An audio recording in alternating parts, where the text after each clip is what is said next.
Hi everyone, welcome back. I'm Chris, and today we are delving into Chapter 7 of F. Scott Fitzgerald's The Great Gatsby.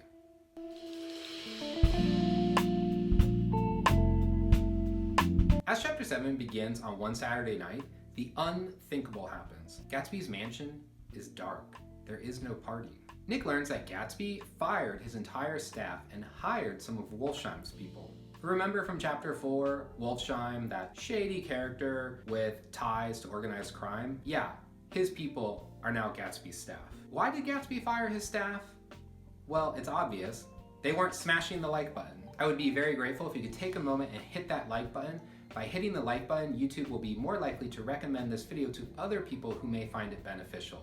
I'm very grateful. Thank you. Gatsby and Daisy are having an affair, and she comes over often in the afternoons. And so Gatsby didn't want his staff to witness the affair and then go gossip with people in town. That's why Gatsby fired his entire staff and has replaced them with people who are loyal to this shadowy world to which he and Wolfsheim belong. This part is important because Nick compares Gatsby to Trimalchio. Trimalchio is an arrogant former slave who obtained his riches through means that most people would find distasteful. Fitzgerald and his publisher went through several titles before settling on The Great Gatsby. Two potential titles were Trimalchio and Trimalchio at West Egg. So we can see this allusion to an ancient Roman character was very present in Fitzgerald's mind as he created the novel. And the implication is there may be something unsavory about the way Gatsby earned his wealth. Another reason why there's no party tonight is because the whole purpose of the parties was to attract Daisy and to impress her. But remember in Chapter 6, Daisy attended one of the parties and hated it. So here in Chapter 7, Nick says, so the whole caravansary had fallen in like a card house at the disapproval in her eyes. Gatsby calls Nick to invite Nick to lunch at Daisy's house. Nick agrees, then Daisy calls Nick and she sounds relieved that Nick agreed. Something is up. Remember in Chapter 1 how Daisy says she always looks for the longest day but misses it? Well, figuratively speaking, the longest day has arrived. No, it's not the summer solstice, but the day of this lunch is the hottest day in the summer, and Chapter 7 is the longest chapter in the novel. Brace yourself, it's all about to go down. Nick arrives at the Buchanan mansion in a scene that mirrors that from Chapter 1 with Tom, Daisy, and Jordan. The only difference now is it's unbearably hot outside and Gatsby is present. Tom is on the phone and Jordan thinks it's his mistress, just like in Chapter 1. And even Daisy makes a cynical comment. She says, holding down the receiver. But Nick defends Tom. Nick overhears the conversation and knows that Tom is talking to George about the car that Tom might sell to George. Tom finishes his phone call and then hurries into the room and exclaims, Mr. Gatsby, I'm glad to see you, sir. Daisy requests that Tom go make everyone a cold drink. The moment Tom leaves the room, Daisy gets up, walks over to Gatsby, and kisses him on the mouth in front of Jordan and Nick. This emphasizes the extent of their affair. How in Chapter 5 they went from being reunited to now making out in front of friends without any concern of what anyone's gonna say or think. And Tom's in the other room. Tom could walk in at any moment and see this kiss. At this moment, guess who walks into the room? No, seriously, guess. It is Daisy's daughter. This is the first time the daughter has ever appeared in the book. She was briefly mentioned in Chapter 1 when Daisy talks about the birth of her daughter and how she wishes that she will grow up to be a beautiful little fool, but we've never actually seen her until this moment. The juxtaposition of Daisy kissing Gatsby and then in walks Daisy's daughter is just startling. Nick narrates Gatsby's reaction. Afterward, he kept looking at the child with surprise. I don't think he had ever really believed in its existence before. This daughter is the product of those 5 years that Gatsby is trying to erase. This daughter is not present in that colossal illusion that Gatsby has created in his mind, the idealized version of Daisy. The daughter exits and then Tom returns with some cold drinks. Tom maintains his opinionated and dominating characterization. In Chapter 1, he ranted about the white race being submerged and he flaunted his wealth in front of Nick. Now Tom is ranting about how it's getting hotter every year, and then he takes Gatsby on a tour of his property. It is hot, it is oppressively hot. Nick notices an interesting moment between Gatsby, Daisy, and Tom. Daisy demands, "Who wants to go to town?" Gatsby's eyes floated towards her. "Ah, you look so cool." Their eyes met, and they stared together at each other, alone in space. With an effort, she glanced down at the table. "You always look so cool." She had told him that she loved him, and Tom Buchanan saw. He was astounded. His mouth opened a little, and he looked at Gatsby and then looked back at Daisy as if he had just recognized her as someone he knew a long time ago. "You resemble the advertisement of the man. You know, the advertisement of the man." Then Tom interrupts. "All right, I'm perfectly willing to go to town. Come on, we're all going to town." Maybe that kiss from a few moments ago caused Daisy to lower her guard, because here she accidentally revealed, just through a glance, that she loves Gatsby, and Tom saw it. Daisy quickly becomes aware of her mistake, and she tries to deflect and pretend that she was talking about some advertisement. And then Tom interrupts to create a distraction. It's almost as if Tom is shutting down this situation. He can't believe what he just saw, and he needs some time to process it and decide how he's going to handle it. As everyone gets ready to leave, Gatsby and Nick are standing alone on the driveway, and Gatsby says, "I can't say anything in his house, old sport." Nick replies, "She's got an indiscreet voice. It's full of..." Gatsby interrupts. "Her voice is full of money." All throughout the novel, Nick has described Daisy's voice as her most alluring characteristic. We don't even have a vivid physical description of Daisy. It's always been about her voice. And Nick has tried to pinpoint exactly what it is about her voice that is so alluring, but he's been unable to do it. But here, Gatsby knows exactly why Daisy's voice is so exciting and compelling. Daisy is the golden girl. She is the one that comes from wealth. This wealth has shielded her from struggle. It has shaped her into who she is, and her voice reflects that. There is no hint of struggle in her voice. She has been able to float above all of the struggles of the mundane existence of people. It is free, it is lighthearted, it is exciting, it knows only joy.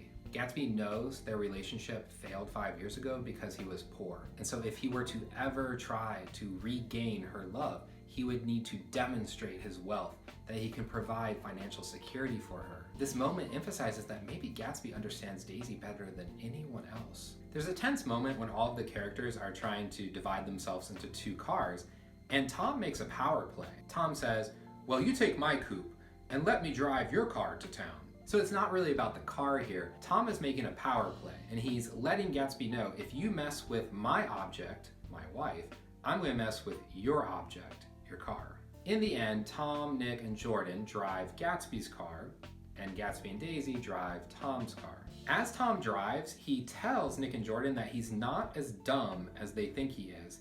He understands what is happening, and he has launched an investigation into Gatsby's past. Tom stops to fill up for gas at George Wilson's station, and George Wilson is visibly sick and exhausted. Wilson and Tom have this exchange. Wilson says, "I didn't mean to interrupt your lunch, but I need money pretty bad, and I was wondering what you were going to do with your old car." Tom responds, "How do you like this one? I bought it last week." Tom lies and claims that Gatsby's big yellow car is Tom's car. George understands that this car is extremely expensive and there is no chance that he could afford it. Tom shows a slight moment of empathy for another human being when he asks Wilson, "What do you want money for, all of a sudden?" George responds, "I've been here too long. I want to get away. My wife and I want to go west." Tom's paying attention now because his mistress Myrtle might be moving away. Wilson continues, "She's been talking about it for 10 years. And now she's going, whether she wants to or not. I'm going to get her away. I just got wised up to something funny the last 2 days. That's why I want to get away. That's why I've been bothering you about the car." Nick understands that George Wilson has discovered his wife's infidelity. Nick narrates, "The relentless beating heat was beginning to confuse me, and I had a bad moment there before I realized that so far his suspicions hadn't alighted on Tom. He had discovered that Myrtle had some sort of life apart from him in another world, and the shock had made him physically sick. I stared at him and then at Tom, who had made a parallel discovery less than an hour before, and it occurred to me that there was no difference between men in intelligence or race so profound as the difference between the sick and the well. Wilson was so sick that he looked guilty, unforgivably guilty, as if he just got some poor girl with child."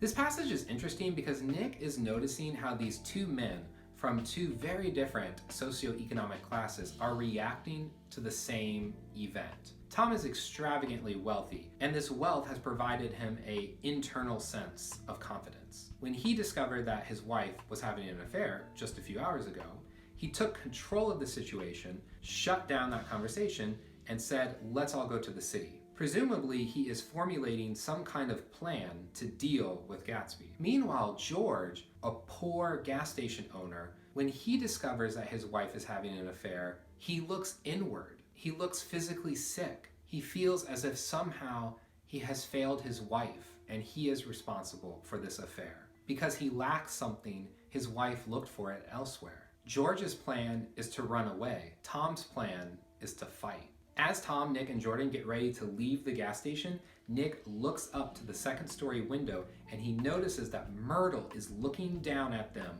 with jealousy in her eyes, and she is staring at Jordan.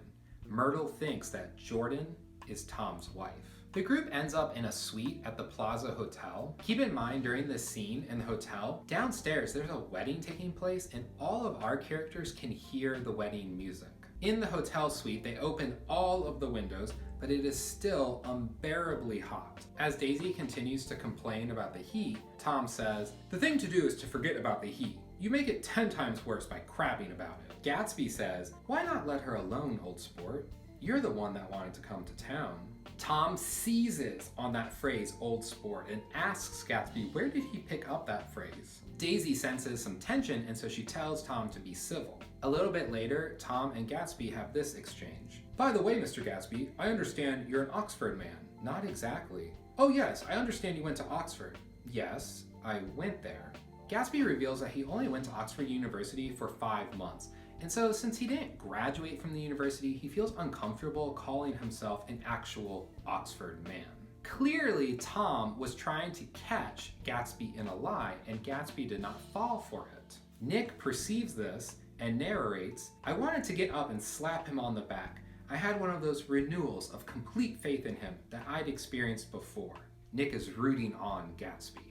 Tom is playing a game. He's trying to push Gatsby into a corner. This thing about the Oxford man, the phrase old sport before, Tom has been unsuccessful in cornering Gatsby. And so he decides to go for the jugular, metaphorically speaking. Tom snaps. "Wait a minute, I want to ask Mr. Gatsby one more question. What kind of row are you trying to cause in my house, anyhow?"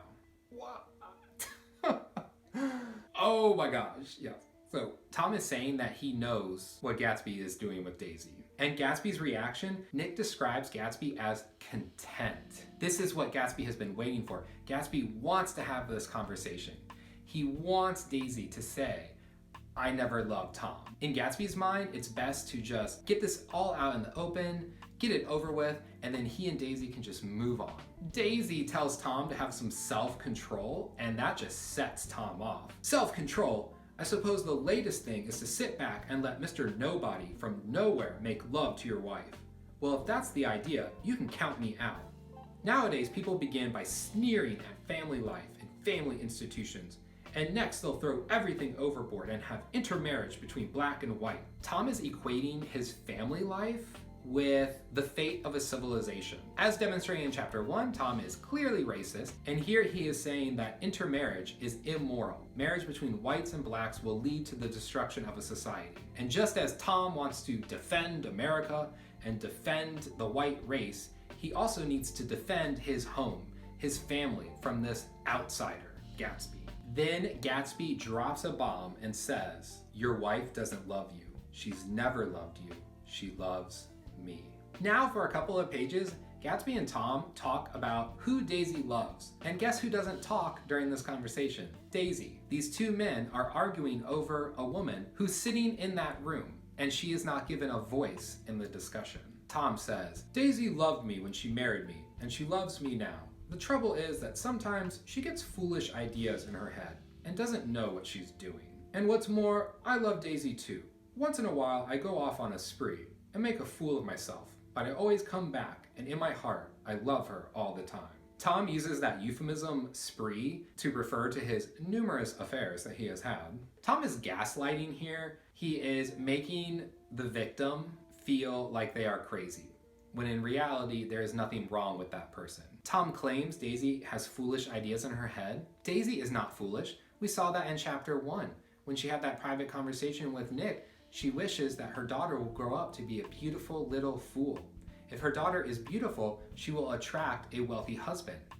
But her happiness also depends on her being foolish.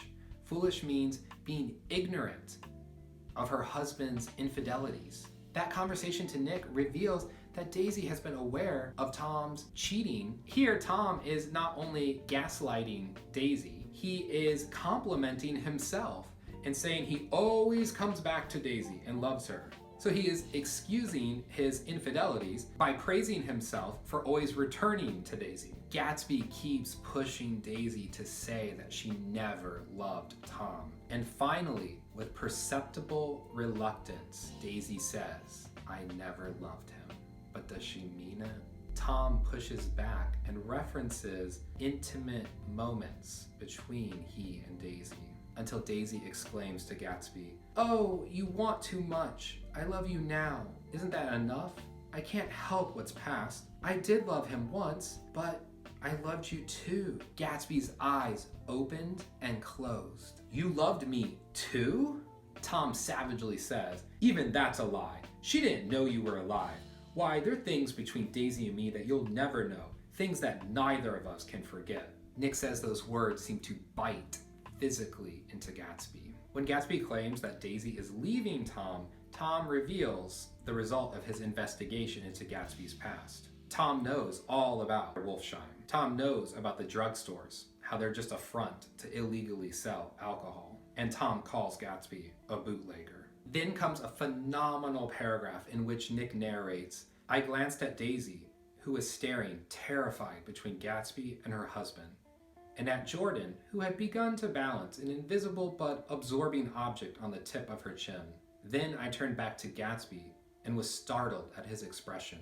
He looked, and this is said in all contempt for the babbled slander of his garden, as if he had killed a man. For a moment, the set of his face could be described in just that fantastic way." Daisy is terrified. Tom has demasked Gatsby. Daisy now understands that Gatsby has not amassed his wealth through reputable and dignified ways. He is a bootlegger. And so Daisy's looking at Gatsby, thinking, "Oh my gosh, that is not the man I thought he was." And then Daisy's looking at her husband, who is not an ideal husband and has cheated on her numerous times, but at least he's old money and has a vast fortune. And the two men have been arguing over her as if she's a object, a prize to be won. Tom has been gaslighting her. Gatsby has been acting like the past 5 years never happened. Daisy doesn't know what to do. And that part about Jordan who's trying to mind her own business. But my favorite part is how Nick refers back to all of those rumors about Gatsby. And here Nick says, Gatsby momentarily loses control of his facial expressions. Gatsby usually is very cool, calm, and collected. But here he slips for a moment and his face looks angry. He is furious that Tom has revealed the truth. In this moment, Gatsby could kill Tom. That expression passes and Gatsby regains his composure and sets out trying to fix the situation. But Daisy pulls back and retreats. Tom announces it is time to go home, and he tells Daisy to drive home with Mr. Gatsby in Mr. Gatsby's car. This shows how confident Tom is. He is allowing his wife to drive home alone with the man she's been having an affair with. Tom understands that he has revealed the truth about Gatsby, and Gatsby is no longer a threat. It's a power play. Tom says, "Go on, he won't annoy you." I think he realizes that his presumptuous little flirtation is over. Now in the hotel suite, it's just Tom, Jordan, and Nick. Tom asks if they want anything to drink, and Nick says aloud, "No, I just remember that today's my birthday." Turns out today is Nick's 30th birthday, and he didn't remember until this very moment. I thought several times throughout this book that Nick claimed he had an interesting life with interesting things happening in interesting New York City. He didn't want us to think that his life revolved around Gatsby and Tom and Daisy. This concludes the hotel scene, and meanwhile, back in the Valley of Ashes, remember how George has wised up to his wife's affair and wants to move his family out west. Let's pick back up there, and we are introduced to a new character, a Greek man called Michaelis, who runs a coffee shop near George's gas station. Michaelis overhears Wilson and Myrtle arguing, and Myrtle cries, "Beat me! Throw me down and beat me, you dirty little coward!" She then runs out of the garage towards the road, waving and screaming when she is hit by a car. It is Gatsby's car. It is an unexpected, violent scene that Fitzgerald describes in detail. Myrtle, the character who is described as having a vitality, that vitality is ripped from her. So far, no characters have faced any consequences for their actions. But here, Myrtle, a woman, a member of the lower class, is killed. As we continue to read, we will have to see, do the wealthy characters ever face any consequences? As Tom, Jordan, and Nick approach the Valley of Ashes, they see a commotion ahead, and Tom quips, "Wreck, that's good. Wilson will have a little business at last." When they get out of their car, Nick hears a hollow, wailing sound. The words, "Oh my God," repeated over and over. Tom excitedly says, "There's some bad trouble here." Nick narrates this paragraph about Tom. He reached up on tiptoes and peered over a circle of heads into the garage, which was lit only by a yellow light and a swinging wire basket overhead. Then he made a harsh sound in his throat and with a violent thrusting movement of his powerful arms pushed his way through. What was the cause of that harsh sound in Tom's throat? He sees the body of Myrtle. A policeman tells Tom that it was a hit and run, Myrtle died instantly, and the car never stopped. A bystander says it was a big new yellow car. Wilson overhears this and exclaims, "You don't have to tell me what kind of car it was. I know what kind of car it was." Tom understands that earlier today, Wilson saw Tom driving a big new yellow car. So Tom approaches George, seizes his upper arms, and says, "You've got to pull yourself together." Now that Tom has George's attention, Tom says, "Listen, I just got here a minute ago from New York. I was bringing you that coupe we've been talking about. That yellow car I was driving this afternoon wasn't mine. Do you hear? I haven't seen it all afternoon." A nearby policeman can't hear what Tom is saying, but he detects an odd tone in Tom's voice, and so he comes over and he asks what Tom is talking about. The cop asks Tom, "What color is your car?" Tom says, "I have a blue car." And then Nick adds, "We've come straight from New York." Nick is complicit in this whole accident. We could make the argument that at this moment, Nick is maybe in shock, but Myrtle has just been killed by a big new yellow car. Both Tom and Nick know who drives a big new yellow car, and they are not saying anything. Tom then picks up Wilson like a doll, once again emphasizing how downtrodden and exhausted George is. Life has just taken from him everything. Meanwhile, Tom, a wealthy individual, is able to overcome obstacles easily. Tom is described in this moment as being very authoritative. He's seizing control. Tom tells someone to come and sit with George to keep George company. Once George is situated and the door is shut, he turns to Nick and Jordan and he whispers, "Let's get out." As Tom, Nick, and Jordan drive into the night, Tom cries and he expresses hatred for the man who killed his mistress. The goddamn coward. He didn't even stop his car. Tom, Nick, and Jordan arrive back at East Egg, and Tom says he will call a cab for Nick to take Nick home, and why don't Jordan and Nick come in and have some supper? Nick narrates, "I'd be damned if I go in. I'd had enough of all of them for one day," and suddenly that included Jordan too.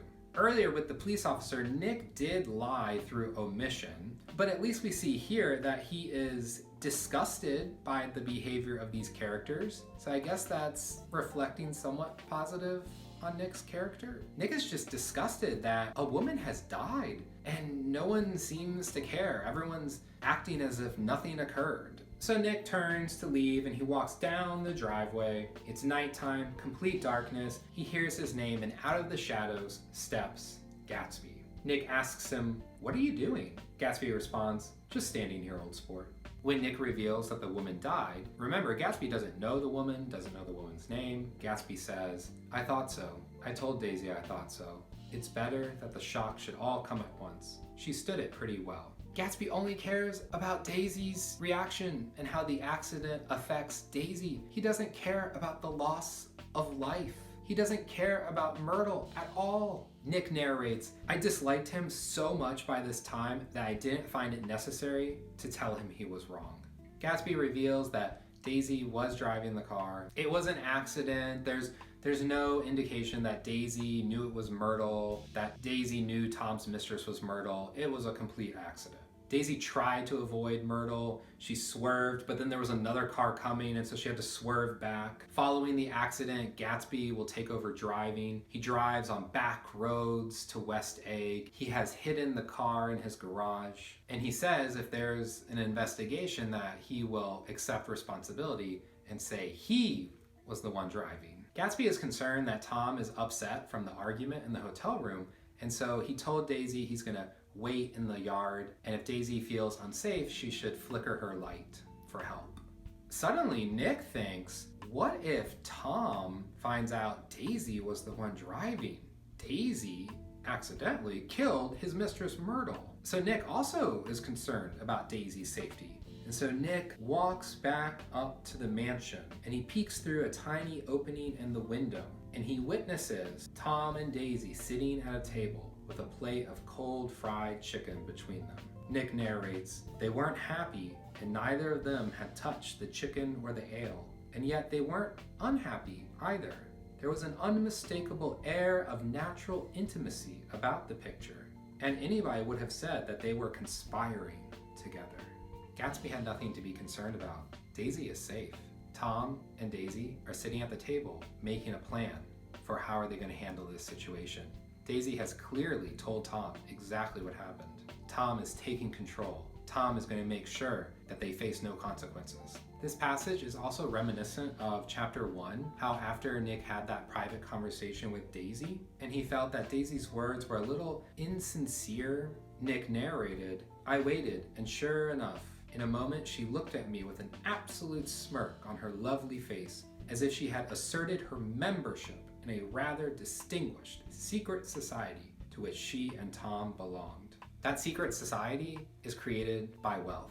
Tom and Daisy live in a world created by wealth that Nick will never understand. And at the end of chapter 7, they are conspiring to keep their secret society safe.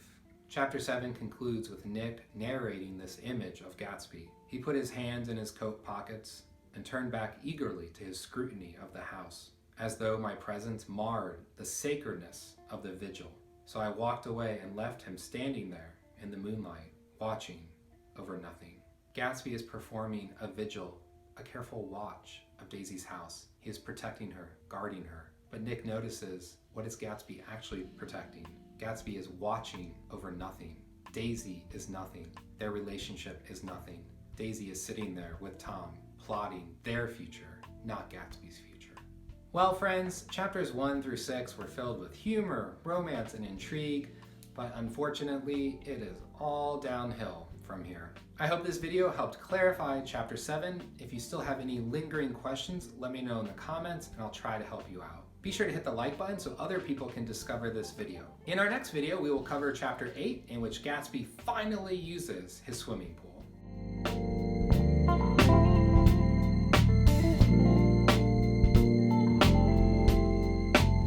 Pronouncenames.com.